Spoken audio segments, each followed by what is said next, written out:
hoy es los antiguos misterios de la teosofía, porque a veces dicen que la teosofía moderna, pero los conocimientos de la teosofía son tan antiguos como el mundo.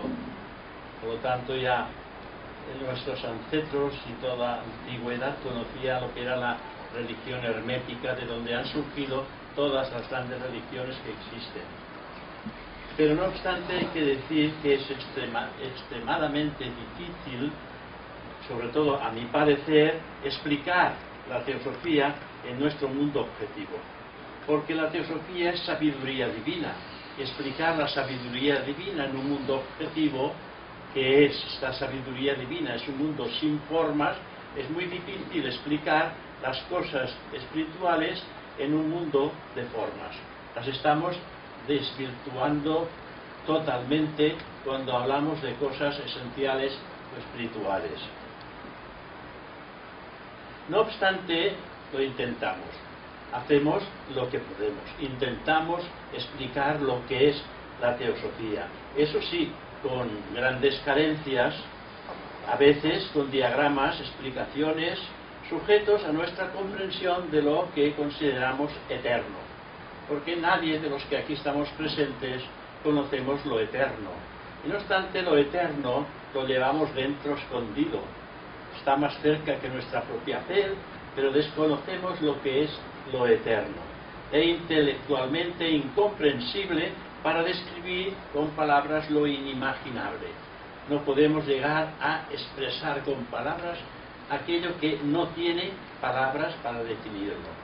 Pero que poco a poco, a mi parecer, la conciencia va despertando y va entrando en terrenos cada vez más profundos, en terrenos en los que la conciencia se desenvuelve admirablemente, pero cuando está sujeta a la mente, y sujeta al cuerpo emocional y sujeta al cuerpo físico, la conciencia está limitada. Y para que la conciencia ande suelta en los terrenos invisibles, tenemos que haber penetrado ya nosotros en ellos. Y este es el trabajo que todo estudiante de teosofía tiene que realizar en un principio, que es llegar a conocerse a sí mismo. Conócete a ti mismo y conocerás a los dioses y al universo entero. Jamás si no llegas a profundizar y a conocer lo que estás enterrando, escondiendo en tu interior.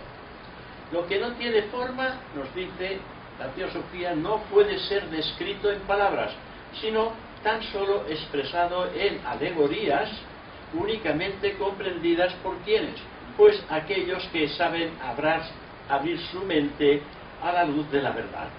Aquellos que abren la mente a la luz de la verdad, estos pueden entrar en conocimiento de esta esencia de vida teosófica que mora en nuestro interior. Ya decían los antiguos conocimientos de teosofía, nos decían que la verdad os hará libres, que la verdad os hará libres.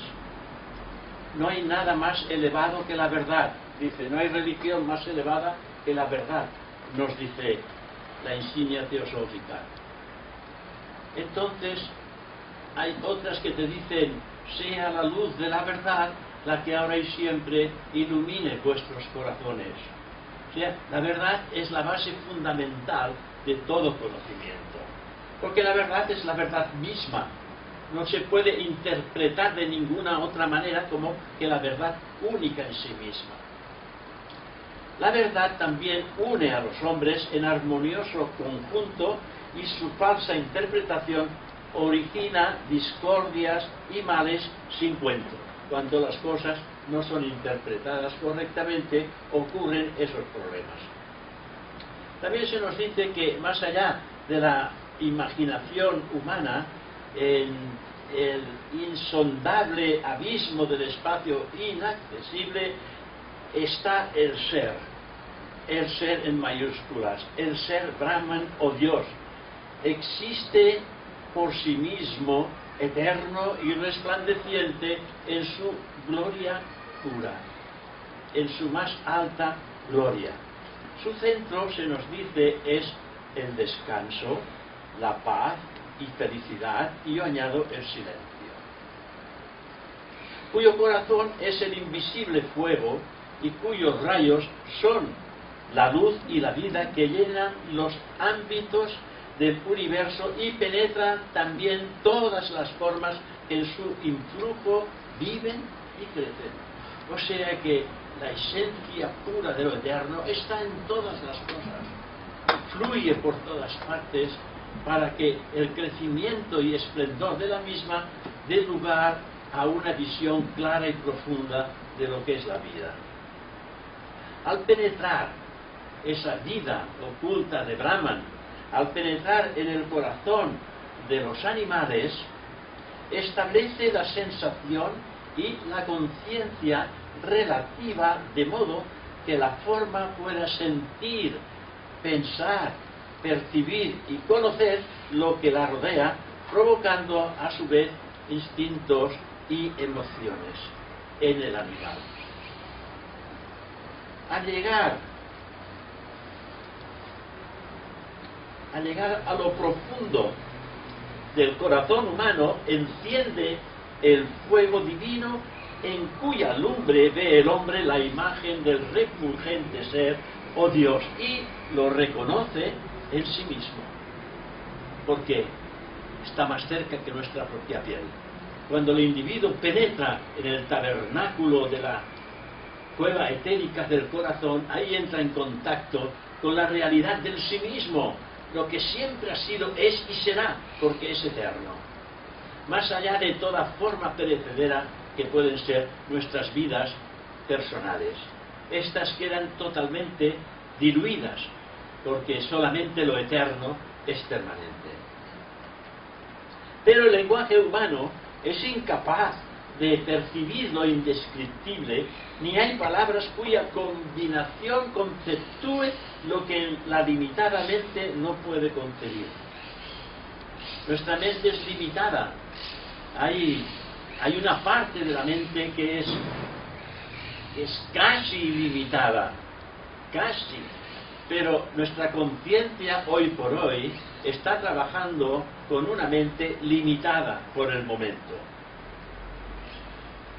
En presencia del supremo e inconcebible ideal, el ideal teosófico, la actuación del entendimiento cede su sitio al reconocimiento espiritual.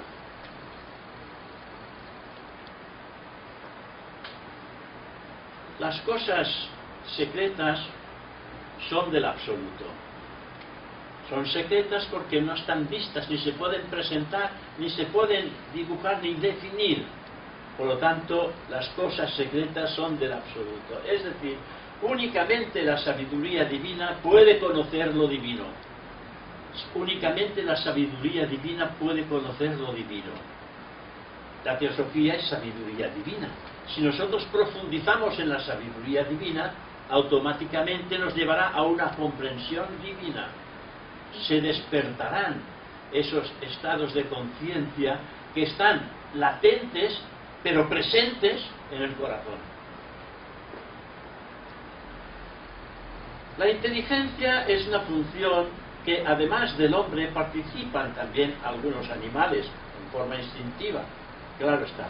Pero la prerrogativa del hombre espiritual es reconocerse en la íntima conciencia de la verdad e identificarse con Dios. Este es el trabajo más esencial que todo estudiante debemos de hacer. Esa identificación con Dios en nosotros. Aquello que reconocemos que somos nosotros y que esa conciencia de Dios está por encima de nuestra conciencia humana.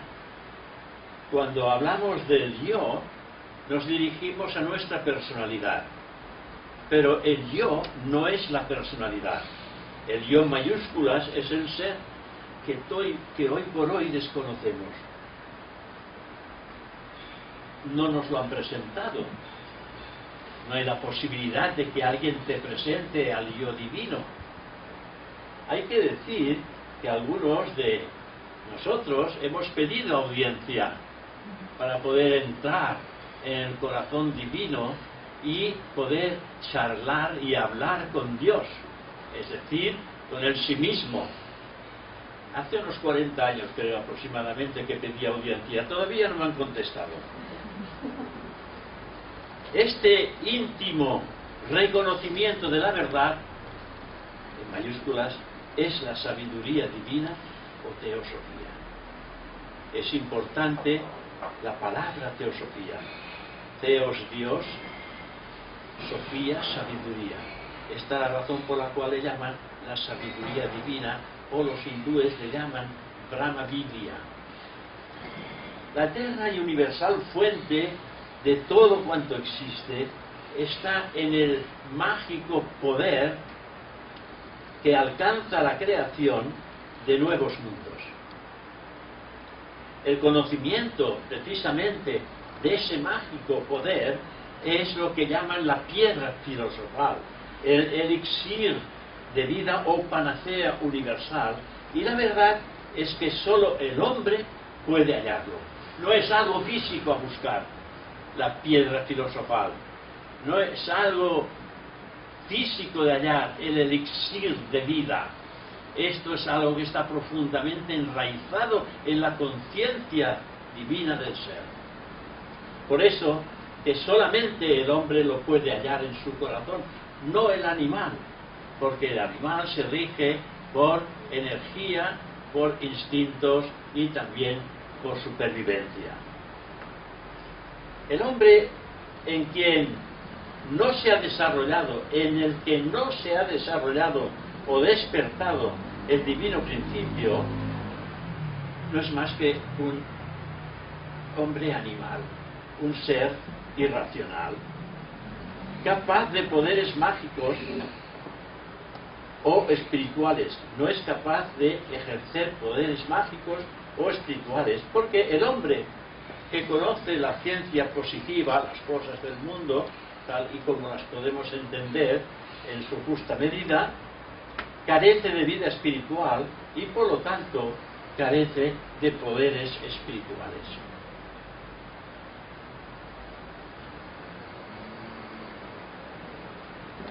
No es que existan, que no existan en él. Carece del poder de utilizarlos porque no ha despertado la conciencia lo suficientemente profunda para entrar en contacto con la realidad de aquello que él es. El verdadero hombre empieza a existir cuando reconoce la divinidad en su propia naturaleza. Es cuando el hombre empieza a despertar. Cuando él reconoce esa divinidad en sí mismo, como bien dice un filósofo, como consecuencia de la acción de gracia, se regenera el hombre por entero, que no desea lo que antes deseaba. Y es, por decirlo así, un hombre nuevo. También lo dicen los teósofos con otras palabras. También lo dice San Pablo a su manera: siempre hago aquello que no he de hacer y aquello que he de hacer es lo que no hago. O sea, también hace sus reflexiones en este sentido. Y hace una reflexión que parece que no tenga profundidad. Y es un ocultista la que lo hace. Y el filósofo, otro filósofo, añade: Dios está tanto en una astilla de madera, tanto como en el ser humano. Vemos que la divinidad está en todas partes, en todo lugar y en cada ser humano, como dice bien la religión. Con una sola diferencia por eso: que la astilla no conoce a Dios, mientras que el hombre puede reconocerlo en su propio ser. Es decir, nosotros tenemos la capacidad de poder llegar a reconocer a Dios en nuestro propio ser, en nuestro interior. Todo en la naturaleza es trino. También las alegorías de los libros sagrados tienen un significado trino, esotérico y espiritual. Exotérico, esotérico y espiritual. Por lo general, la mayor parte de los hombres y de la humanidad solo ve el aspecto esotérico de la forma fenoménica externa. Eso sí, estamos enamoradísimos de las formas externas, más que de la realidad oculta, porque las formas externas, unas son bonitas, otras son agradables de ver, otras no lo son tanto, pero tanto lo agradable como lo desagradable es un punto que el hombre tiene que dilucidar, que es banal, no tiene que entregarse ni a lo bueno, ni a lo agradable, ni a lo desagradable, porque cuando hablamos del desapego, estamos hablando de lo agradable y de lo desagradable, de los dos aspectos, de los dos pares de opuestos de una misma realidad. No solamente de lo malo, sino también de lo bueno. También tenemos que desprendernos de lo bueno, porque lo bueno tiene también una cantidad de apego que nos sujeta a las cosas, porque aquello que llamamos bueno tiene una forma determinada, sea mental, emocional o física. A los que desean aprender se les debe de enseñar. Cuando quiere uno aprender, debe de haber alguien siempre que pueda enseñar. Pero quienes presumen de saber, desmerecen toda enseñanza. Se creen ellos depositarios de la verdad, cuando en realidad son precisamente los últimos en reconocerla.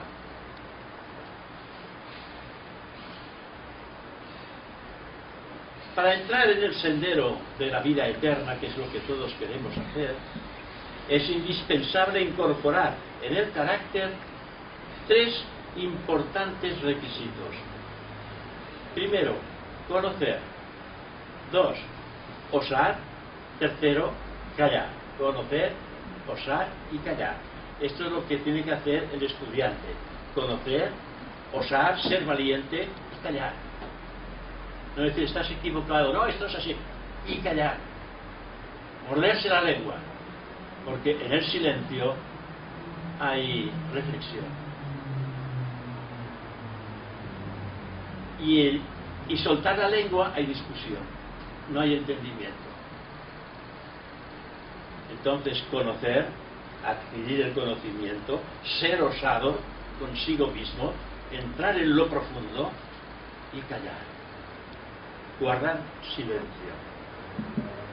Conocimiento, que es el conocer, conocimiento es el resultado de percibir y comprender la verdad. Solo la verdad os hará libres. Por lo tanto, hay que ser osado para intentar percibir y comprender la verdad. Solo podemos conocer lo que percibimos, no lo que leemos, no lo que pensamos, lo que percibimos dentro de nuestras propias carnes, aquello que sentimos, que sabemos que esta es la única y real verdad, aquello que percibimos, no bajo un punto de vista, digamos, de, ¿cómo le llaman?, de poder psíquico interior, sino bajo un punto de vista de poder del alma o psíquico superior. Hay dos modalidades de percepción: ver y tocar. Vemos, hay una percepción; tocamos, hay una percepción. Cada una de estas modalidades es falsa por sí sola. Únicamente cuando vemos y tocamos a la vez una cosa, aceptamos su presencia. Cuando vemos y tocamos, entonces aceptamos su presencia. La humanidad ha sentido intuitivamente, a lo largo de miles de años, la presencia de lo desconocido. Quienes sintieron la presencia del Espíritu Universal saben que éste existe. Generaciones tras generaciones han desaparecido después de pasar la vida en inútiles esfuerzos para conocer objetivamente a Dios, cuyo poder sentían en su corazón sin poderlo ver cara a cara. Eso nos pasa a nosotros. Lo sentimos en nuestro corazón y no lo podemos ver cara a cara. Si no tenéis prisa, llegaréis a estar frente a frente. No digo cara a cara, sino frente a frente. Porque estaréis viéndoos en un mundo sin formas. Cuando estéis delante de vosotros mismos, delante de la presencia. Y la gracia de Dios que está en vuestro interior os penetrará. O nos penetrará. Si pudiéramos ver y tocar las cualidades de una cosa, la comprenderíamos, aunque desconociendo su interno carácter, pero que para conocer su espíritu es indispensable, es necesario penetrar en su propio ser, y solo puede hacerlo precisamente ese espíritu del hombre y no los sentidos del cuerpo. Nosotros tenemos los 5 sentidos del cuerpo en auge, pero los sentidos del cuerpo no pueden penetrar en el corazón del hombre y percibir la realidad de lo oculto. Una vez despertado, pues, la conciencia del principio espiritual del hombre tiene atributos y tiene funciones. Funciones, yo diría, muy superiores a las del hombre externo. Muy superiores a lo que nosotros consideramos lo más elevado. Pues muy superiores a las que el hombre externo pueda él pensar. Percibe, ve y toca las internas cualidades de las cosas no perceptibles por los sentidos externos. Ve y toca las cosas no perceptibles por los sentidos externos. Y sentidos externos jamás podrán tocar la gracia de Dios que mora en mi corazón o en vuestro corazón. Puede identificarse, eso sí, con el objeto observado y participar su conciencia identificándose con él por cierto tiempo hasta el punto de compartir sus sentimientos, sensaciones subjetivas.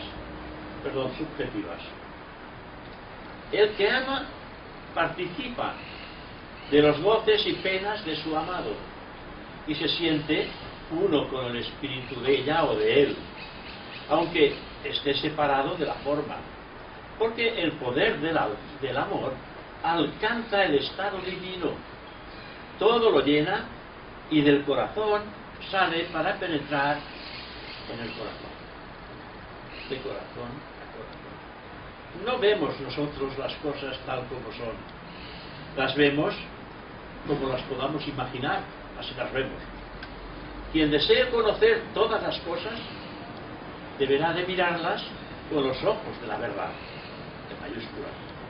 No debe pensar sugestionado por las apariencias, debe abrir su mente al pensamiento de la sabiduría divina y tenerla presente en todo momento, porque cualquier pensamiento tenga el añadido de la esencia del ser. Cuanto más falsas sean las doctrinas aprendidas en el pasado, tanto más difícil será abrir paso a la verdad, porque la estamos obstaculizando por creencias religiosas del pasado, y tardaremos años en olvidar lo aprendido a costa de trabajo, dinero y tiempo. Por lo tanto, como decía un antiguo teósofo, podéis bucear tranquilamente y con toda serenidad y cuidado dentro de las enseñanzas teosóficas, porque no os van a causar ningún gasto y os va a dar mucho para trabajar. Ya no cuesta ni una sola peseta el conocimiento espiritual. El hombre ilusorio es un compuesto de fuerzas semi-animales, a cuyos caprichos y antojos está sujeto, aunque en su interior arda la chispa divina que lo capacita para dominarlas. Seguro y estaréis convencidos que cuando estáis sintiendo la llamada, digamos, del deseo, y sabéis que podéis dominar, la chispa divina que mora en vuestro interior os hace fuertes y llegáis a dominar esta sensación de deseo o pasión que intenta llevarnos en su terreno, intenta llevarnos a su terreno, pero que en la mayor parte queda sofocada y desvanecida. No siempre ganamos la partida, ¿no? No siempre salimos airosos y contentos de haber dominado la situación y de no habernos dejado llevar. Porque cuando nos dejamos llevar, pensamos que somos fuertes, porque hemos podido lograrlo. En realidad, somos los más débiles, porque el deseo ha tenido mayor fuerza que el entendimiento del espíritu. El verdadero hombre es inmortal. Por lo tanto, sabemos que ese cuerpo físico no es el verdadero hombre. ¿Y por qué lo sabemos? Porque el cuerpo físico es mortal. Y aquí nos dice que el verdadero hombre es inmortal. El ilusorio, este físico que tenemos, vive unos cuantos años entre las falacias de la vida. El primero, el eterno, es consciente de su inmortalidad, sabe que es eterno, es consciente de su inmortalidad. El segundo se engaña con la esperanza de que el favor de un Dios personal le permita llevar sus errores a la esfera en donde solo domina la verdad. No es a través del deseo que uno puede alcanzar la verdad. Ahora bien, ¿cómo alcanzar el verdadero conocimiento? Sencillamente, por la posesión de la verdad. Solamente por la posesión de la verdad uno puede alcanzar el verdadero conocimiento. Un verdadero conocimiento que está por todas partes, siempre dispuesto a manifestarse en nosotros, con tal que lo estimulemos su manifestación. Y la sabiduría no requiere otro maestro que la misma sabiduría. Entonces, diríamos, elevemos nuestra alma y la sabiduría descenderá para llenar nuestro corazón. Elevemos nuestra alma y la sabiduría que viene de Budi descenderá para llenar nuestro corazón. Y sentiremos la sabiduría aquí, en esa personalidad, porque hemos elevado la conciencia en los planos bíblicos. Quien sube a la cima de la montaña no le pide el aire puro, pues el aire puro le rodea por todas partes. Quien sube a la verdad no pide la verdad, sino que la verdad lo rodea por todas partes. El reino de la sabiduría es ilimitado, y a la mente receptiva no le faltará gracia divina que alimente sus santas aspiraciones. El segundo requisito, hemos hablado del conocimiento, y ahora vamos a hablar del segundo requisito, que es querer. El segundo requisito es querer. Lo que sí está claro es que si no queremos recibir la verdad, no la recibiremos. No nos vendrá por arte de gracia. Si no queremos recibir la verdad, no la recibiremos.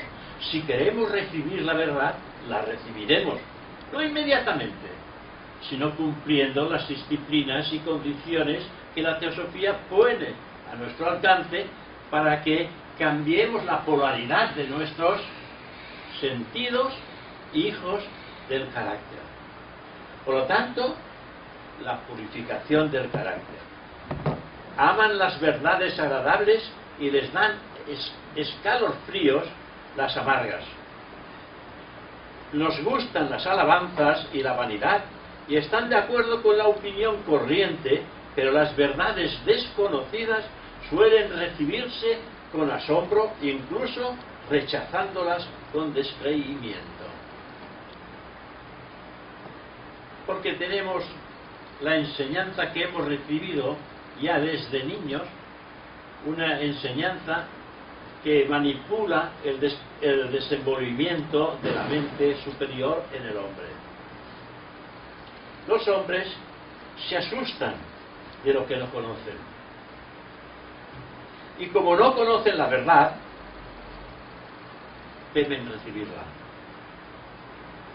Y si no llevan el respaldo de alguna renombrada autoridad, las disputan por bastardas o malnacidas y se oponen a su propagación, que se ha hecho con las religiones durante muchísimos siglos.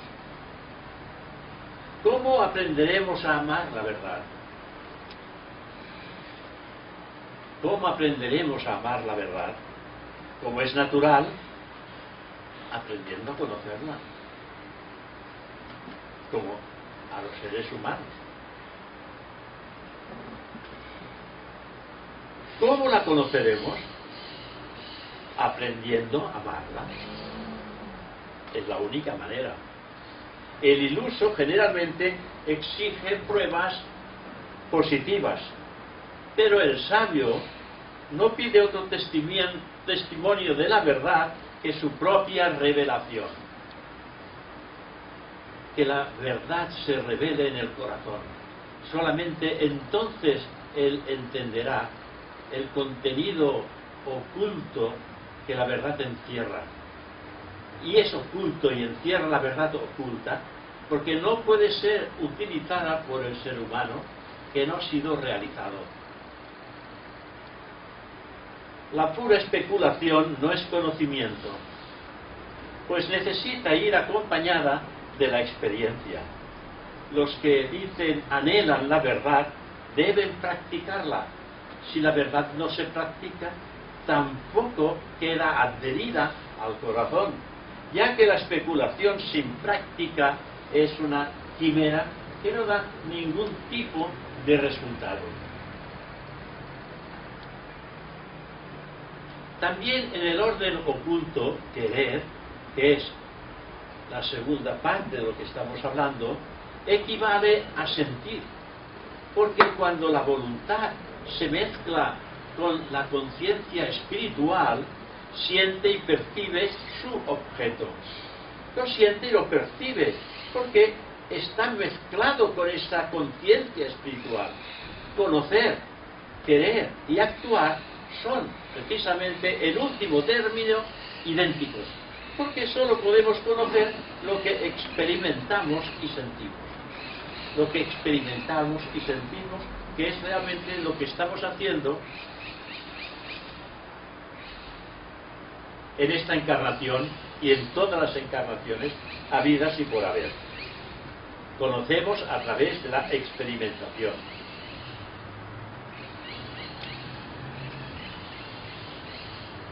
Tan solo la mente purificada de todo deseo egoísta, esto hay que tenerlo siempre muy en cuenta para nosotros que estamos en el trabajo de intentar transformar la mente, que la mente sea un espejo de esa verdad. Solamente la mente purificada de todo deseo egoísta y movida por la firme determinación de aprender la verdad, está preparada para entrar precisamente en el templo de la sabiduría. Está preparada para entrar en el templo de la sabiduría. ¿Dónde se halla el templo de la sabiduría? Uno puede preguntarse, ¿no? ¿Qué diríais vosotros? ¿Dónde está el templo de la sabiduría? El templo de la sabiduría es el mental superior o cuerpo causal. Ese es el templo de la sabiduría. Nosotros, ahora en la actualidad, nos estamos preparando para entrar en el templo de la sabiduría, que es un paso más allá. de la mente que poseemos, en la que estamos anclados, porque hemos echado el ancla en la mente concreta. Y si hemos echado el ancla en la mente concreta, la conciencia no puede ascender un paso más allá, atravesar la frontera que existe entre lo material, lo que divide lo material y lo espiritual, y cuando entramos en el causal, estamos en el templo de la sabiduría divina, porque en el cuerpo causal está almacenada todas las cualidades especialmente divinas que hemos ido desarrollando a través de nuestras experiencias de vida en vida. Porque lo divino no muere jamás, pertenece a lo divino, y lo divino es eterno, y las cualidades divinas son eternas para el yo, porque estando en el yo están latentes. ¿Y sabéis por qué venimos aquí? Para activarlo. Y aquí, cuando se activan, se mueven dentro, y entonces lo que estaba latente se hace activo. Y este es el proceso de la reencarnación: hacer activo todo lo que está latente. Y esta es la decisión que hemos tomado al venir a este mundo desde hace ya muchísimos siglos. Hemos de decidirnos, yo diría, estamos decididos a vencernos a nosotros mismos, no por estúpida indiferencia, ni por pesimismo, ni por misantropía, ni por haber trascendido las frivolidades de este mundo y vislumbrado las bellezas del mundo superior o del mundo espiritual. Tengo que decir algo que espere que no os moleste y que no os deis por aludidos, puesto que yo soy el primero en aceptarlo de buen grado. Hemos de vencer nuestra ignorancia, afrontar el ridículo de los necios, las injurias de los fanáticos, la altanería de los presuntuosos, el menosprecio de los pedantes y la envidia de los ruines. Proclamémonos la verdad cuando sea oportuno y no respondamos a las burlas. Y ya digo que yo soy el primero en aceptarlo de buen grado, porque aún sabiéndolo, en ocasiones peco de ignorancia, porque cuando pecamos en este sentido somos egoístas, altaneros, etcétera, etcétera, estamos pecando de ignorancia, porque la sabiduría divina no nos habla de egoísmos, nos habla de inegoísmos y de amor, y hacer todo lo que podamos por los demás. Entonces, cuando no lo hacemos, somos egoístas, ahí somos ignorantes de la verdad. Afrontemos la pobreza también, son aspectos diarios en el que uno se puede encontrar con situaciones. Afrontemos la pobreza, el sufrimiento y la soledad, sobreponiéndonos a cuantas calamidades nos asalten, y obremos en todas las circunstancias de acuerdo con nuestro elevado concepto de la verdad.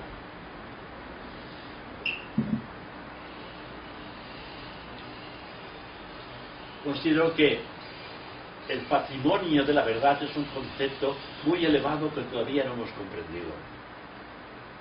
Fácil sería todo esto si la voluntad del hombre fuera libre y dueña de sí. Sería fácil. Y no estuviera ligada al deseo, que es lo que hace difícil.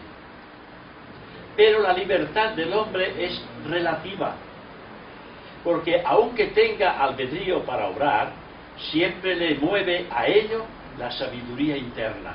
Por lo tanto, es relativa. El deseo no tiene todo el poder. Cuando somos cautivos del deseo, es relativo, porque internamente hay el poder latente de que podemos vencer totalmente el deseo.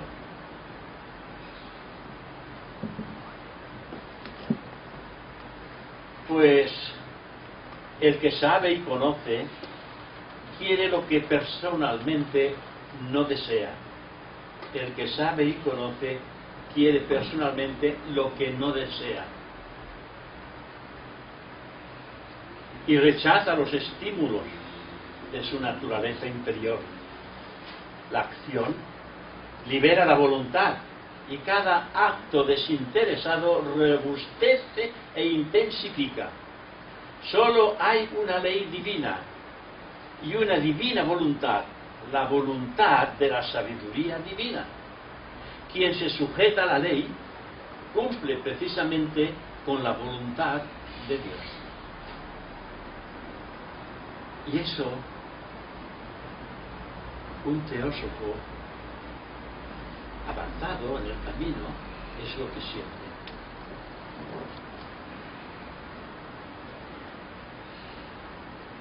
El que a ella se opone, a esa voluntad divina, podrá prevalecer transitoriamente por la fuerza de su voluntad personal, pero al fin quedará aplastado por la infinitamente más poderosa voluntad del Logos. Obedece la ley y serás tu propio dueño y señor en todo, no en cualquier cosa, sino en todo. Así que existen 3 métodos para fortalecer la voluntad. La voluntad es indispensable para triunfar. Pues existen 3 métodos para fortalecer la voluntad. El primero, violentar nuestros apetitos y cumplir tareas ingratas y penosas. Esto no lo queremos hacer. Pero yo os aseguro que lo haremos. ¿Cuándo? Cuando estemos preparados para hacerlo. Este método prevaleció en Occidente durante la Edad Media y hoy día aún lo practican en la India los faquires y ascetas de vulgar linaje. Nosotros hemos entendido que el camino es otro y que la voluntad viene y se despierta porque existe una conexión directa entre Atma y el cuerpo físico.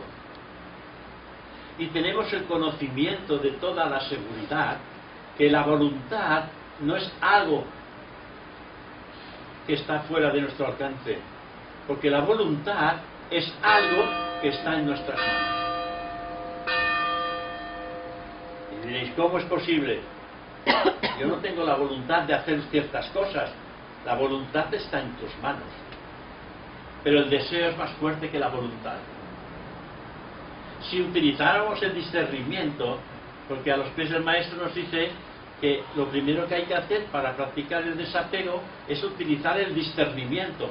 Utilizar el discernimiento quiere decir, eso que siento, ¿es conveniente hacerlo o no hacerlo? Y como internamente estamos algo despiertos, algo de dentro nos dirá, no debo de hacerlo. Este es el discernimiento que viene de Buddhi. No viene del cuerpo, porque el cuerpo sí que lo quiere hacer. Pero si utilizamos el discernimiento, el cuerpo no está discerniendo. Quien está discerniendo es el yo, el cuerpo de Buddhi. Y entonces os dirá, no, eso no debo de hacerlo.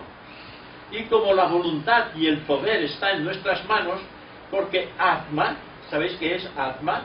El principio superior en el hombre. Y Atma es amor, voluntad. Amor y voluntad. Y está entroncado directamente con el cuerpo físico. Por lo tanto, la voluntad de Atma está en nuestras manos. Simplemente tenemos que utilizarla. ¿Y cómo podremos utilizarla convenientemente? Utilizando el discernimiento. Y decir, ¿debo hacerlo o no debo hacerlo? Porque el hombre es libre de decidir. Puede decir, pues lo voy a hacer. Pues, vale, échate tierra encima. Y ya sabéis que nadie quiere echarse piedras en su propio tejado, ¿verdad? Pero cuando caemos en la tentación, estamos echando piedras en nuestro propio tejado, sobre de nosotros mismos.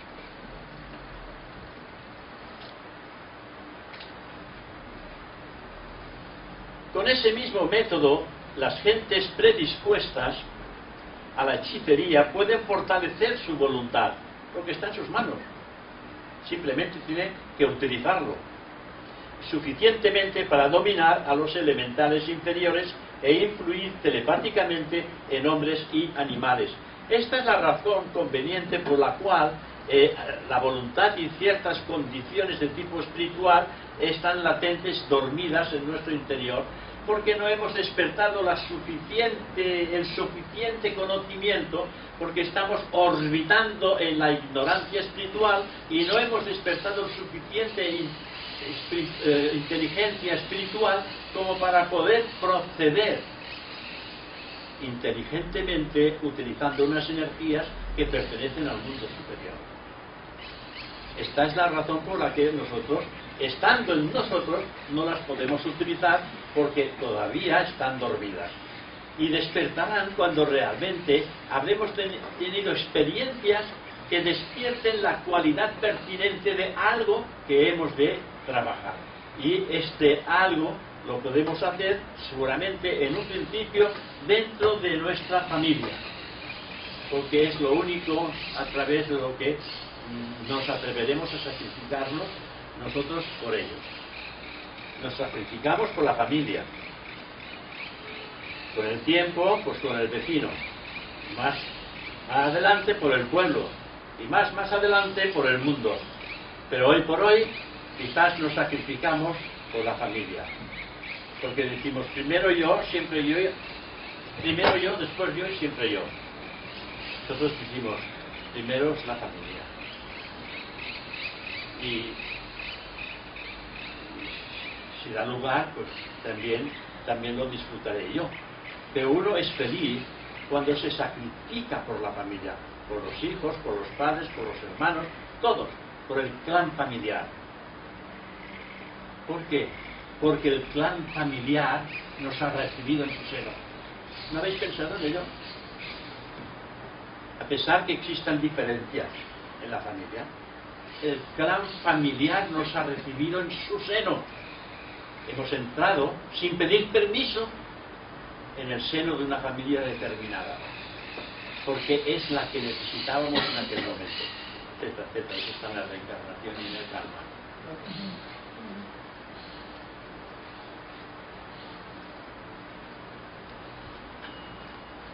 Aunque este método fortalezca la voluntad, no desarraiga, sino más bien intensifica el egoísmo, porque podemos utilizar esta voluntad porque viene directamente hacia el cuerpo físico, la podemos utilizar despertando actos ignobles, actos que pueden producir ciertas desgracias a ciertos individuos. Podemos hacerlo, porque lo que hacemos es intensificar ese egoísmo. Debidamente considerado el asunto, las personas entregadas a tales prácticas no combaten sus deseos, puesto que su deseo es lograr poderes personales. Digo poderes personales y no digo poderes espirituales. Y haciendo estas prácticas lo que se logra es poder personal. Por lo tanto, fortalecer el carácter del hombre y cubrirlo con la esencia de egoísmo y de pasión. Por lo tanto, las torturas y maceraciones son el mayor obstáculo para el superior enaltecimiento del alma. El valor estoico siempre ha sido admirado y se basa en la vanidad personal.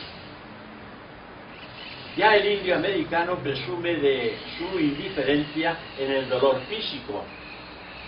El fakir se atormenta por fortalecer su voluntad, pero hay acciones cuyo cumplimiento requiere valor del más alto linaje. Para dominar las emociones es preciso un continuo e ininterrumpido esfuerzo, más fatigoso aún porque depende enteramente de nuestra voluntad sostenerlo o aflojarlo. Y si lo relajamos de modo que se desenfrenen las emociones, entonces caeremos en el deleite sensual. Nos dejamos ir y ahí estamos. nos ha pillado otra vez.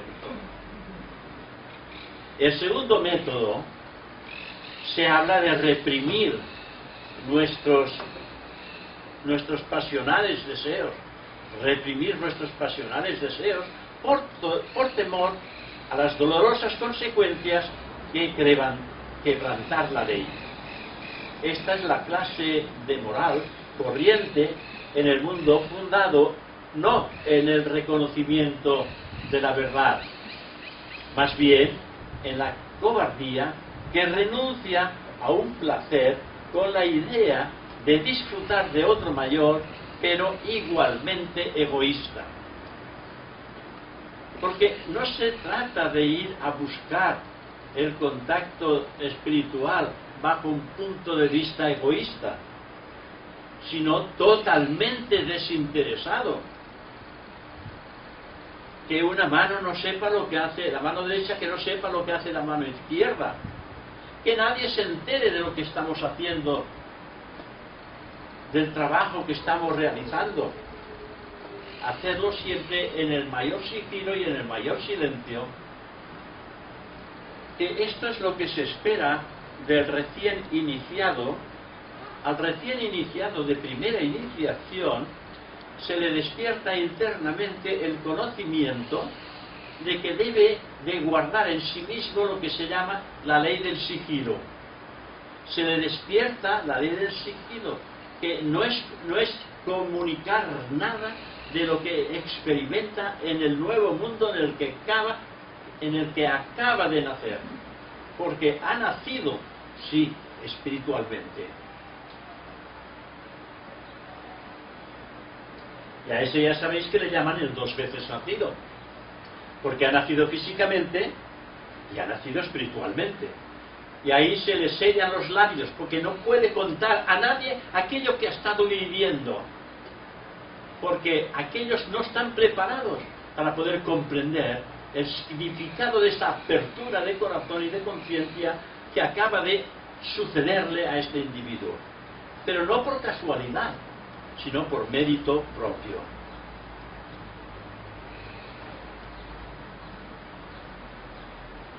Sacrificar no solo los deseos, también toda nuestra naturaleza inferior en aras de la divina sabiduría, cuyo altar se alza en el templo de nuestro corazón, cuerpo causal, sin cumplir con los deberes de la vida ordinaria.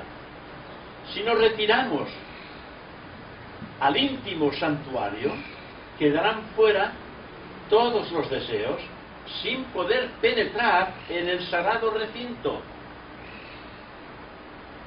Y esto es consecuencia de una verdad eterna.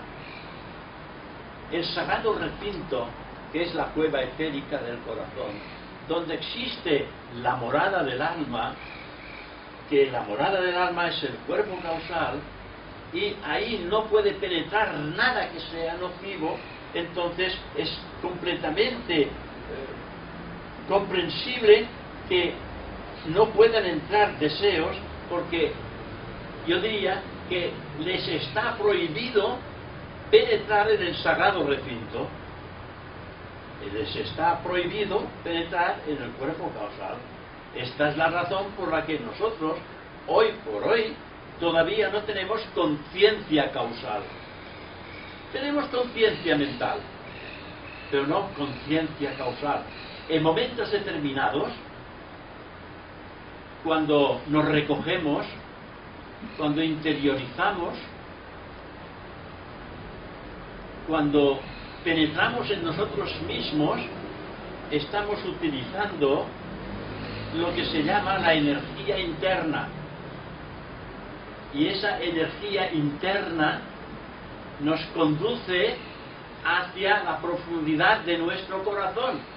Y para entrar en él, primero hemos de pisar el mundo causal, el cuerpo causal, que es precisamente el sagrado recinto donde uno puede entrar en contacto con lo eterno. No los deseos, simplemente el sacrificio de los mismos da lugar a que el individuo tenga entrada en el mundo espiritual. Bien, en blanco.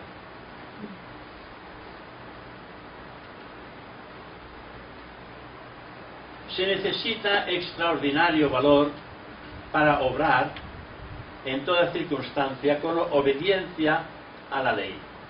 Hay que estar siempre atentos, hay que estar en el ahora, atentos en aquello que estamos haciendo. Podrá durar mucho la lucha, pero cada éxito que logremos va a robustecer la voluntad. Cada vez la voluntad será más fuerte. Y nosotros tendremos mayor facilidad para poderla utilizar. Cada acto de sumisión a la ley, nosotros hacia la ley, acrecentará su poder hasta que, acabado, digamos, entre comillas, el combate, queden tendidos en el suelo los deseos muertos en el campo de batalla. Los deseos ya no tienen vida, porque nosotros hemos dirigido toda la energía hacia los mundos internos, donde no hay deseos. Solamente hay deseos en los mundos externos. Y si en vez de dirigir la energía interna, dirigimos la energía externa, que la energía siempre es la misma, o la canalizamos hacia afuera o la canalizamos hacia adentro, si la canalizamos hacia afuera, lo que haremos es rebustecer el deseo y la pasión. Pero si esta misma energía que sentimos la canalizamos hacia el interior, vamos a vencer automáticamente el deseo. Y este quedará tendido en el suelo y habremos vencido la batalla. El fuego purifica los metales y el sufrimiento purifica el espíritu. O sea que si sufrís, no paséis pena si sufrís. Decís, estoy purificando el espíritu. Estaréis contentos. Claro, solamente el sufrimiento purifica el espíritu. Al mismo tiempo observamos el grado de purificación que nos permitirá contemplar en su día la hermosura de la verdad eterna. O sea, cada vez las cosas las veremos, yo diría, con una tendencia cada vez más jovial y alegre, porque nos sentiremos cada vez más identificados con el centro de la conciencia real que existe en nosotros. Estamos ahora en el cuarto requisito, que es el fuego purifica los metales. El cuarto requisito hace referencia en el silencio y significa que no debemos consentir que ningún deseo hable en nuestro corazón. Solo la voz de la verdad, que es la única que no tolera rivales.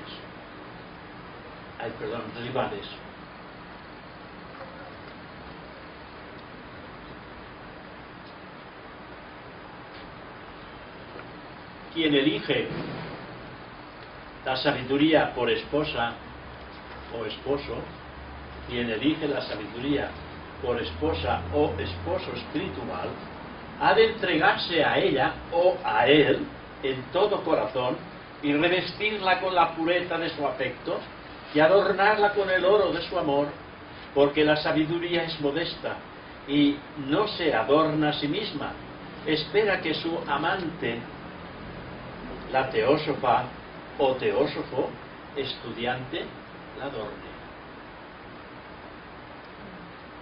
Ahí queda. El esposo a la esposa y la esposa al esposo, que cada uno lo adorne. El Bhagavad Gita nos dice: no se compra con dinero ni con promesas su amor, solo se gana con actos de devoción. La ciencia es la doncella de la sabiduría, y el que corteja a una será rechazado por la otra. Pero el que sacrifica todo su ser a la sabiduría quedará permanentemente unida a ella. Por lo tanto, ya veis que todo depende de uno mismo. No depende de que le enseñen, que le digan, que le ofrezcan. Depende todo de uno mismo, de los méritos que haga él sobre de sí mismo. Esto lo conduce a la cima de la montaña. Y cuando uno está en la cima de la montaña, ve el camino serpenteante que va rodeando hasta alcanzar la cima. Y desde allí lo ve. Pero también descubre otra cosa, que hay otra cima a conquistar, que no había visto cuando estaba abajo de la primera. Cuando estamos abajo de la primera vemos la cima de la montaña, pero no vemos la que hay detrás todavía a conquistar. Hemos de ir conquistando cima tras cima hasta alcanzar la planicie de los mundos eternos. Quien piense de continuo en mí, dice el Bhagavad Gita, sin divertir su mente a ningún otro objeto, se encuentra fácilmente, me halla en todo tiempo, la constante devoción en mí. O sea que si uno está pensando continuo en el sí mismo, esto es el mismo Bhagavad Gita, sin divertir su mente en otras cosas, sin llevar la mente a pasear por ahí fuera, a ningún otro objeto, se me encuentra. Nos encontramos a nosotros mismos. Fácilmente me halla en todo tiempo la constante devoción en mí. Cuando hay una estrechísima devoción en el yo superior, en el sí mismo, automáticamente esta misma devoción hace que nos vayamos acercando cada vez más, atraídos por la fuerza y el poder del Espíritu, que intenta cautivar la atención de lo personal para poderlo purificar. Cuidado, para poderlo purificar, no por otra cosa. Porque purificando lo personal, el yo divino se podrá expresar a través de él. Hoy no se expresa, simplemente se expresa en ciertas ocasiones en que decidimos hacer algo que es conveniente hacer, en el bien de la totalidad. Y ahí desde las profundidades está obrando. No somos conscientes de que Él está obrando, que es el yo. Él es el yo en nosotros. Pensamos que somos nosotros, el ser humano. Pero cuando obramos en esa actitud, aunque seamos ignorantes de que es el yo real en mayúsculas que está obrando, no importa, hagámoslo. Porque solamente haciéndolo tendremos la auténtica respuesta de una experiencia constructiva. Y eso eleva nuestra conciencia hacia los planos internos.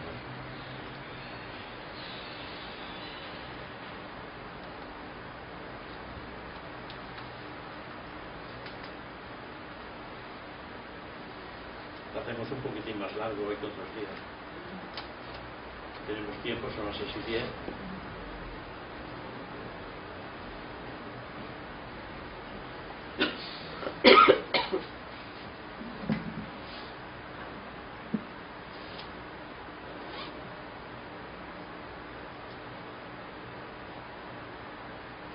Hay un discípulo que le pregunta a su maestro: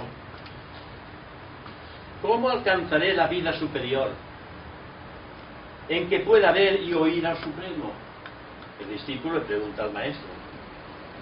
El maestro contesta: si por un momento coincides, los informa, si por un momento percibes, los informa, donde no reside criatura alguna, oirás la voz del Supremo. Y vuelve a preguntar el discípulo: ¿está lejos o cerca? El maestro le contesta: en ti mismo. Y si durante una hora silenciaras tus deseos, oirías las inefables palabras del Supremo. Si tu voluntad y tu yo callan en ti, la percepción de lo eterno se manifestará en ti. Dios oirá y verá y hablará por ti. Tu oído, deseo y vista te impiden ver y oír al Supremo. porque está buscando el Supremo que se le presente delante de sus ojos, delante de su personalidad. El maestro ahí le dice verdades como templos. Estos consejos son idénticos a los que se dan para la práctica del Raja Yoga, sí como en teosofía. El silencio significa no escuchar dentro del corazón otro lenguaje que el de Brahman o Dios. Es decir, escuchar la voz de la sabiduría divina que habla en el corazón o en vuestro corazón. El silencio, no sé con quién he hablado esta tarde sobre el silencio, conmigo. El silencio es el regalo más grande que nos podemos ofrecer y solamente se logra normalmente a una cierta edad, a la tercera edad, a una cierta edad avanzada, donde realmente uno se escucha a sí mismo, no como personal, sino el mensaje del corazón. Estos consejos son idénticos para la práctica del Raja Yoga, sí como en teosofía. Quien aprenda a conocer, querer, osar y callar, eso está en la voz del silencio, querer, osar y callar. Es difícil, ¿eh? Es una trilogía muy difícil. Conocer, querer, osar y callar. Hallará el verdadero sendero de la vida inmortal. Pero los que actúan solo en el mundo sensual o concentren su mente en las afueras del mundo, ni siquiera comprenderán el significado de lo que estoy diciendo. Si estamos conectados con las cosas del mundo, pues todo esto que estamos diciendo aquí, bueno, serán palabras más o menos bonitas, pero bueno, a mí no me interesa. A mí me interesa lo que puedo sacar en limpio del mundo. Este hombre o esta mujer no están preparados todavía pues para percibir el mensaje del corazón. Están preparados para difundir el mensaje de la mente. La mente dirige el mensaje siempre hacia afuera, utilizando los ojos. La mente utiliza el mensaje para ir hacia afuera a través de los ojos y a través de los oídos y las palabras. Y todo eso está en la faz de nuestra cara. Hay los 7 orificios mediante los cuales el alma se conecta con el mundo. 2, 4, 6, 7. Este es más difícil de silenciar. Entonces, a través de estos orificios, el alma se conecta con el mundo. Porque el alma está dentro, en nosotros, no está ahí fuera. Solamente se conecta con el aspecto fuera a través de estos requisitos que acabo de mencionar, a través de los orificios de la cara.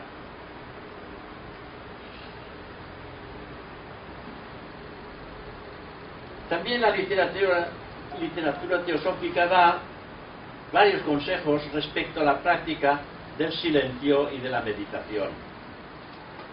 Y en ella principalmente se enseña a concentrar la conciencia en su propio centro. La conciencia en nuestro propio centro, no en un lugar determinado, en nuestro propio centro. Y el centro de la conciencia está ahí. Ahí donde yo tengo ahora la mano, ahí. Pero no está ahí dentro, no, ahí dentro no. Está en la parte etérica. La parte etérica está envolviendo este cuerpo, que se le llama el doble etérico. El doble etérico donde están ubicados los 7 grandes chakras mediante los cuales se van desenvolviendo en los poderes del alma. Pero en la parte etérica, no está en la parte densa, porque la parte densa es más grosera y la etérica es más etéreo. Por lo tanto, está aquí, en el centro del corazón. No sé si habéis visto vosotros en alguna fotografía que enseñan a Jesús con el corazón aquí fuera. Aunque no es un corazón físico como el que dibujan las estampas, que dibujan un corazón físico, no es una bomba, es el núcleo, el centro, la conciencia real del ser, el punto central es aquí. Enfoca tus pensamientos en el centro de tu ser y encontrarás un germen que, si lo nutres, le das de comer continuamente de pensamientos puros y santos, crecerán con poder y se extenderá y ramificará por todo tu cuerpo. Tus manos, pies y todo tu cuerpo estarán vivificados y aparecerá un sol en tu corazón cada vez mayor que iluminará tu ser. En esta luz verás el pasado, el presente y el futuro, y con tal ayuda alcanzarás el verdadero conocimiento de ti mismo.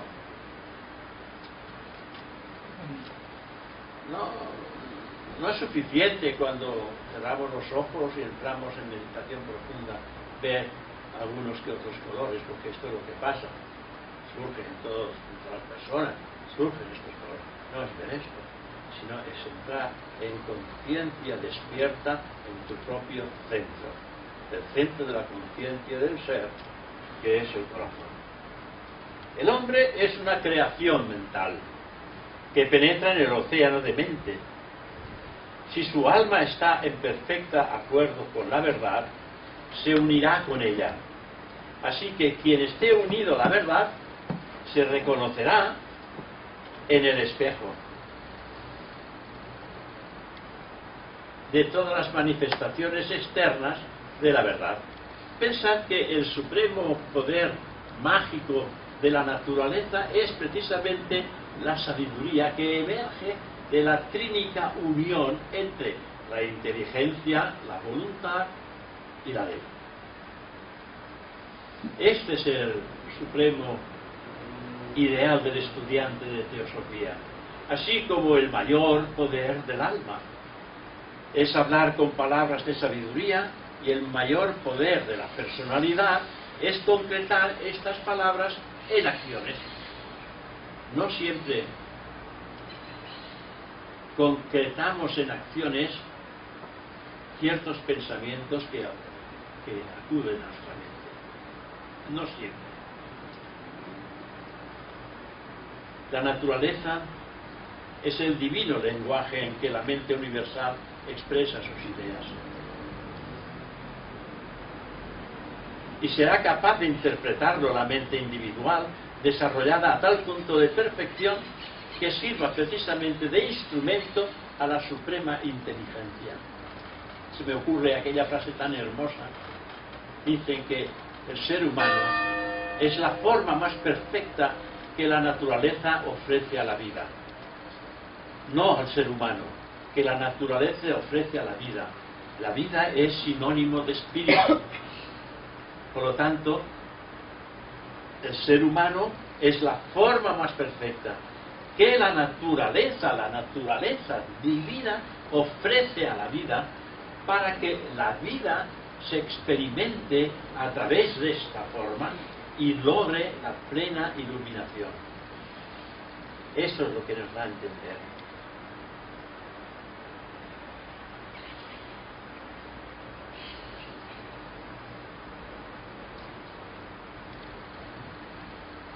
Entonces ocurrirá que los más profundos misterios de la naturaleza se desvelarán a quien con mente perfecta comprenda su lenguaje. También es muy importante hacer un acercamiento a la naturaleza. Hacer un acercamiento a la naturaleza es entrar en contacto directo con ella y empezar a observar lo que nunca hemos observado en ella. Empezar a descubrir elementos de vida, pequeñas formas de vida que están ahí presentes, y observarlas y decirse a sí mismo: Dios está en esa pequeña y pequeñísima y minúscula forma de vida. Y con qué inteligencia mueven sus piernas, sus antenas, y saben exactamente qué es lo que tienen que hacer. No sé si habéis observado alguna vez algún nido de hormigas, nido. ¿Cómo se saludan? Unas a otras, porque ya sabéis que unas suben y otras bajan, y se encuentran, se tocan la cabeza, las antenas, se saludan Y hay un lenguaje inteligente que no podemos comprender, pero hay un lenguaje inteligente entre ellas. Yo a veces digo, ahora le está diciendo esto, ahora le está diciendo, ves lo rápido que hay comida, hay mucha cosa que bajar, hay mucho trabajo que hacer. O sea, como si se dijeran estas cosas, ¿no? Y es muy hermoso y bonito verlo, porque no hay fallos aquí, aquí no hay fallos. Y cómo se unen todas para defender lo que es suyo con otro animal. Bueno, hay muchísimas cosas hermosas, como por ejemplo ponerte en contacto. Vas por el monte, oyes un canto, tú reproduces el canto y te contestan. Si vas reproduciendo y voy acompañado, porque cuando empiezo el camino de bajada ya sale uno, parece que me está esperando. Entonces yo les silbo y ellos van cambiando el canto, yo también, como los escucho primero, pues yo los voy silbando y el pájaro va bajando hasta llegar abajo de todo. O sea que los pájaros te van acompañando. Y esto no es una figuración, es un hecho, porque yo me doy cuenta que es el mismo pájaro. Ahora hay otro, ahora hay más de uno. Pero vas silbando, como contestándolos, y ves realmente que la naturaleza responde a una vibración. Y si yo también doy esta vibración, pues la naturaleza responde a través del pájaro en este sentido. Nos contestamos y nos hablamos. Yo recuerdo que cuando era niño se hacía mucho lo que era ir de caza de pájaros cantores. Pájaros cantores, como puede ser el pinzón, el ruiseñor, el jilguero, el verderón, pero son pájaros de cante, ¿no? Y entonces lo que hacíamos era repetir el cante que ellos hacían. Y al repetir el cante, ellos te contestaban. No lo hacíamos igual. Pero el pájaro puede pensar, mira, es un aprendiz, ¿no? El pájaro es un aprendiz. Pues vamos a enseñarle.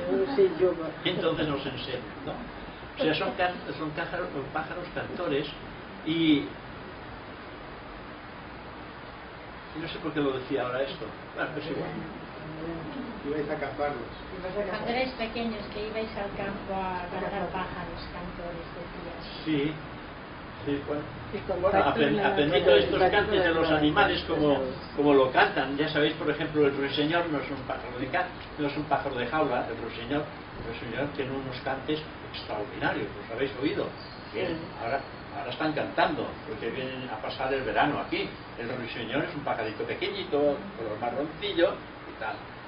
Pero tienen un poder. Yo recuerdo que hace pues unos 40, 45 años yo iba en el monte y me hacía una cabañita pequeñita y allí me ponía debajo a leer los pies del maestro, con la voz del silencio, y vino un día un ruiseñor y se puso en las ramitas de esto que yo tenía para que no me diera el sol, y lo tenía aquí delante y cantaba unos gorgoteos y esto le iba y le subía. Bueno, ya sabéis que el ruiseñor no repite un canto en toda su vida.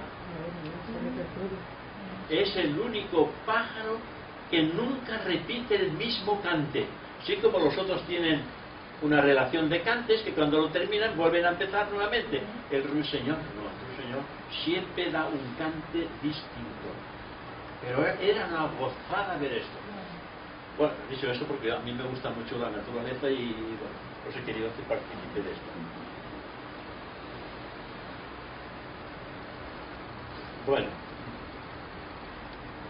el verdadero nombre de una cosa es su carácter, el carácter que caracteriza a esta cosa, la expresión total de sus potencias y atributos, y manifestar la verdad de una cosa por el espiritual poder de la viviente palabra equivale a evocar su existencia, pero esto no se consigue por medio del lenguaje externo, solo se puede lograr por el viviente poder del espíritu.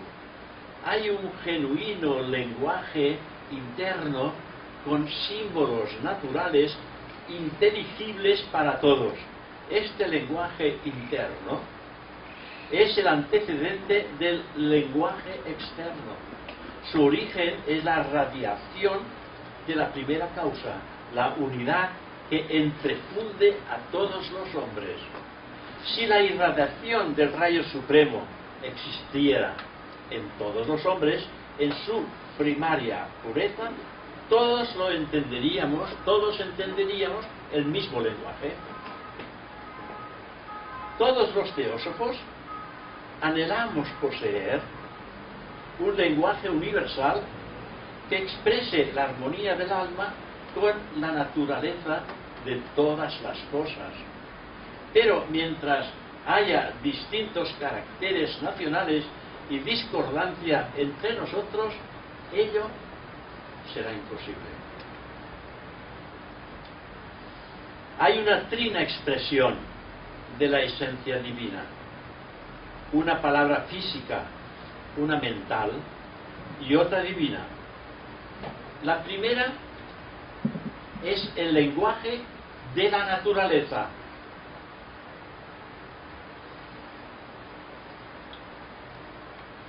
La segunda, el de la razón. La tercera, el del poder de Dios, que es pensamiento, palabra y acción, o sea, poder creador. Todo cuerpo simboliza un invisible poder. Es en el hombre en quien laten poderes superiores. Es el más noble símbolo de la naturaleza, la primera y más hermosa letra del alfabeto terrestre. Si fuese fiel a su divina naturaleza, su cuerpo sería luminoso y expresión perfecta de la belleza. Todo pensamiento tiene su expresión, y si no lo sabemos expresar por símbolos, será porque no los conocemos. La palabra es fruto del pensamiento, y para que sea perfecta ha de expresarse correctamente, porque si la expresión es falsa, pierde el lenguaje de todo su poder. En el actual estado de la civilización, las palabras sirven generalmente para encubrir el pensamiento. Y para ir terminando, la mentira entraña la pérdida del poder espiritual. Expresar el pensamiento en toda su pureza, eso es magia blanca. Herir artificiosamente la imaginación para forjar engaños es magia negra. Hechicería, dolor y falsedad. El deber de todo teósofo es practicar el mayor bien posible por su perfeccionamiento, y como su verdadera naturaleza es universal e ilimitada, solo le cabe obtener el supremo bien trabajando en el beneficio del mundo entero y no en su propia ilimitada personalidad. Porque todo lo que trabajemos en bien de la personalidad, todo lo perderemos. Hemos venido desnudos solo con nuestro carácter y nos iremos desnudos solo con nuestro carácter. Porque el carácter es lo único que nos llevamos de esta vida. Y cuando venimos, lo único que heredamos de la vida anterior es el carácter. Y el carácter de vida en vida lo vamos mejorando. Y gracias a ello, cada vida es mejor que la anterior. ¿No? Porque algo bueno habéis hecho, ¿no? Pues eso bueno que habéis hecho es lo que heredaréis en la próxima existencia, más lo que heredasteis en la primera.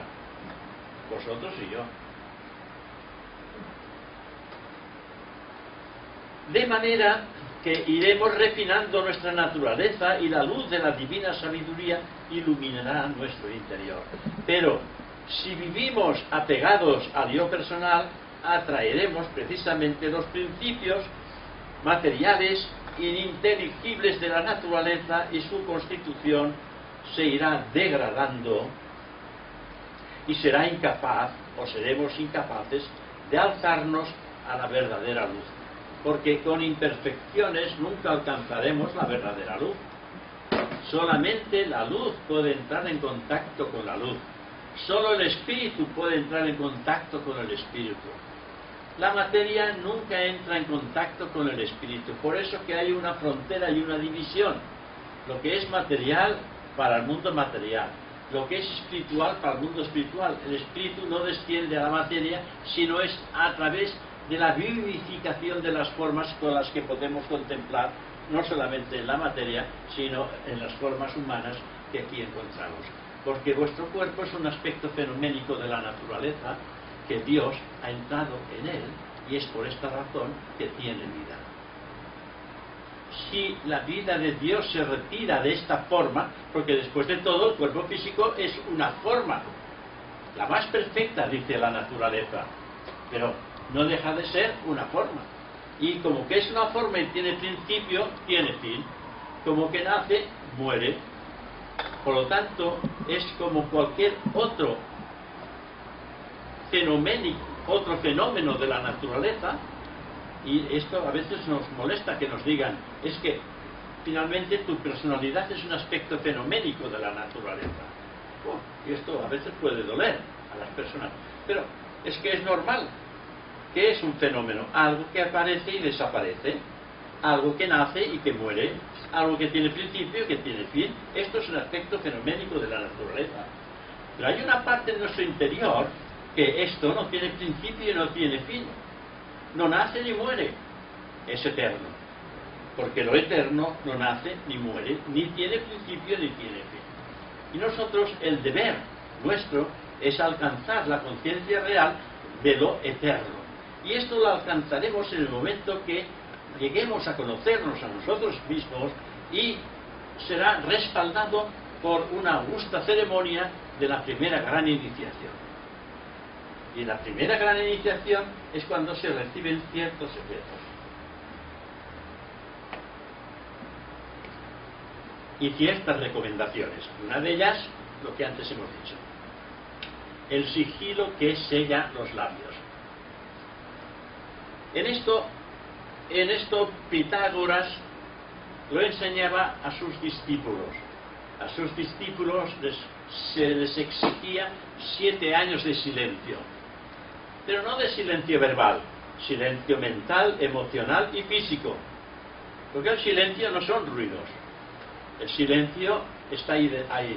El ruido está aquí en la mente. Y silenciar la mente no es fácil. Silenciar la mente, intentadlo. Si lo intentáis, estáis muy avanzados en el camino. Si sabéis silenciar la mente. Silenciar quiere decir que no hay parloteo, que no habla la mente. Porque antes de verbalizar, todo está aquí, en la mente. Y la mente nunca está quieta. Pero si podemos lograr que la mente hable del verbo espiritual, de la visión espiritual, entonces, estando aún aquí, nos entenderemos. Porque la mente, si la dirigís hacia arriba y pensáis espiritualmente, estáis experimentando los pensamientos espirituales que estáis lanzando. No sé si me explico bien. Muy bien. Si pensáis espiritualmente y estáis atentos a este pensar espiritual, el yo está presente y toda nuestra naturaleza también está presente. Uno desde arriba y el otro desde abajo. Pero los dos estamos en la misma idea. Por eso hay el ideal. El ideal nos eleva. El ideal teosófico nos eleva por encima de lo corriente. Y por lo tanto quiere decir que estamos a un paso de alcanzar el templo de la sabiduría divina. El templo que es el mundo causal. Y para terminar, cuando en el corazón presentamos el divino lenguaje, cuando el Dios superior gobierne en nuestro interior, cuando hayamos atravesado el agua y fuego, y espíritu sea vida de nuestra sangre, podremos decir: soy, voy y permanezco. Soy, voy al interior y permanezco. Soy, voy y permanezco en mi interior. Esto es lo que decía Santa Teresa, que yo la nombro mucho en este sentido porque ella expresa con sus palabras este sentido. Limpia mi casa era el cuerpo físico, porque ella vive en esta casa. Esto es una casa, la casa del cuerpo físico. Limpia mi casa, voy a reunirme con quien bien me sé. Quien bien me sé es el yo superior. Voy a reunirme con quien bien me sé. Y cuando hablo con Dios, me doy cuenta que soy yo quien está hablando. Ella se siente plenamente identificada en la palabra de lo eterno de Dios que mora en el corazón. O sea que todo lo demás desaparece y entonces ella se siente ser lo que siempre ha sido y que siempre será, espíritu puro. Pues muchas gracias. Es lo eterno e intelectualmente incomprensible para describir con palabras lo inimaginable.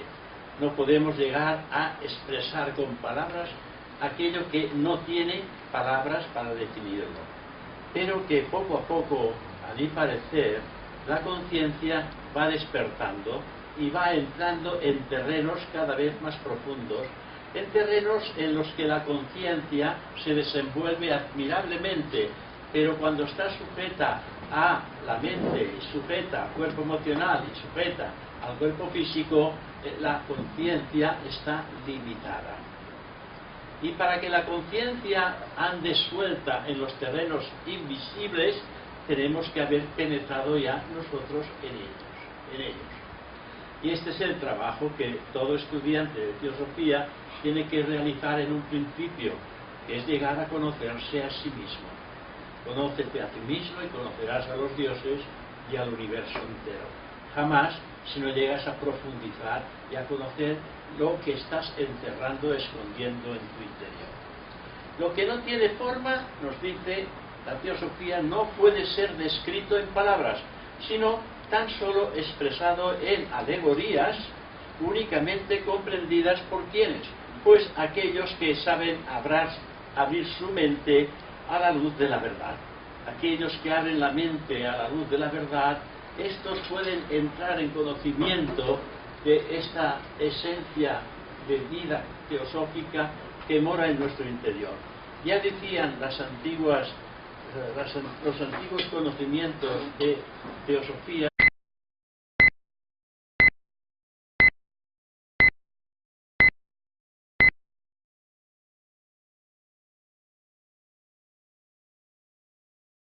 hoy es los antiguos misterios de la teosofía, porque a veces dicen que la teosofía moderna, pero los conocimientos de la teosofía son tan antiguos como el mundo. Por lo tanto, ya nuestros ancestros y toda antigüedad conocía lo que era la religión hermética, de donde han surgido todas las grandes religiones que existen.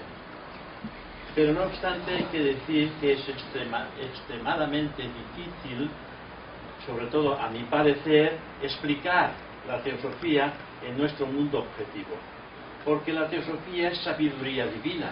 Explicar la sabiduría divina en un mundo objetivo, que es esta sabiduría divina, es un mundo sin formas, es muy difícil explicar las cosas espirituales en un mundo de formas.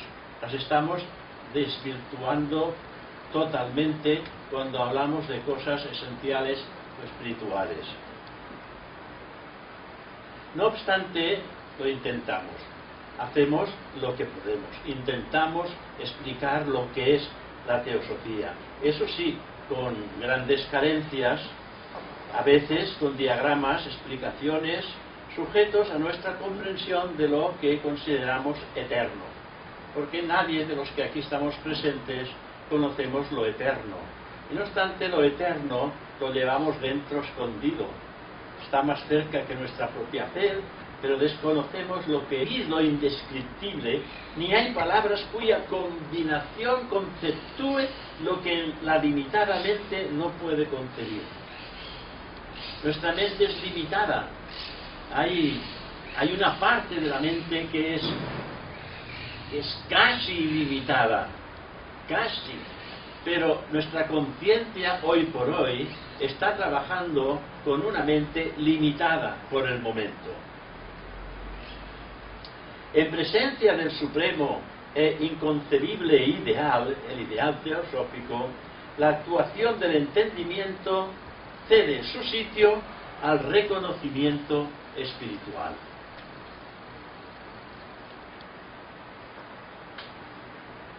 Las cosas secretas son del absoluto.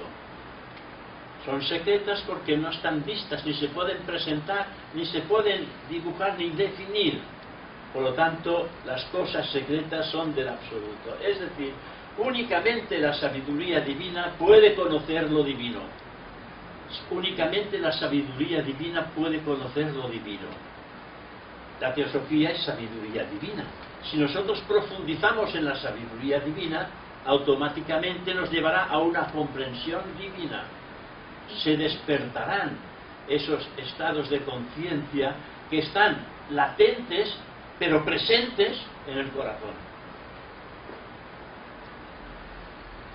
La inteligencia es una función que, además del hombre, participan también algunos animales en forma instintiva, claro está. Pero la prerrogativa del hombre espiritual, ya nos decían que la verdad os hará libres, que la verdad os hará libres. No hay nada más elevado que la verdad, dice, no hay religión más elevada que la verdad, nos dice la insignia teosófica. Entonces, hay otras que te dicen, sea la luz de la verdad la que ahora y siempre ilumine vuestros corazones. O sea, la verdad es la base fundamental de todo conocimiento. Porque la verdad es la verdad misma.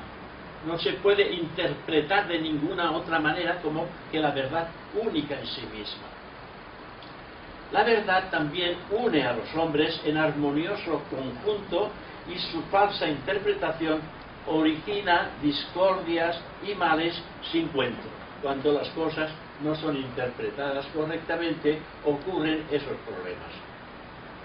También se nos dice que más allá de la imaginación humana, en el insondable abismo del espacio inaccesible, está el ser en mayúsculas, el ser Brahman o Dios. Existe por sí mismo, eterno y resplandeciente en su gloria pura, en su más alta gloria. Su centro, se nos dice, es el descanso, la paz y felicidad, y yo añado el silencio, cuyo corazón es el invisible fuego y cuyos rayos son la luz y la vida que llenan los ámbitos del universo y penetran también todas las formas que en su influjo viven y crecen. O sea que la esencia pura de lo eterno está en todas las cosas, fluye por todas partes para que el crecimiento y esplendor de la misma dé lugar a una visión clara y profunda de lo que es la vida.